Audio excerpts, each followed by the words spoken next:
દેરાણી જેઠાણી પેલા બોલાવે તો આ લીટી પર જ છે બરાબર તમારે બેન થોડું છે તું પૂર્યા થોડું બસ તમે બેન થોડા દૂર ઉભા રહો આ લાઈન છે ને આ લાઈન પર પૂર્યા તમારે પણ એ લાઈન પર એટલે નજીક હો તો બહુ ઝડપથી હાથમાં આવી જાય ઓકે હા થોડાક તમે જો તમે એકબીજાનું જગ્યા જોઈ લો હા બરાબર ચલો જો તમને ફરી ઇન્સ્ટ્રક્શન કહી દઉં માથું ખભો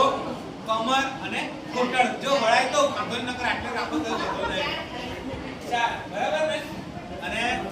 બોટલ બોલું એ તમારે ઉઠાઈ લેવાની છે ઓકે ચલો માથું ખભો કમર ઘૂંટણ માથું કમર ઘૂંટણ ખભો માથું કમર ઘૂંટણ ખભો ઘૂંટણ માથું બોટલ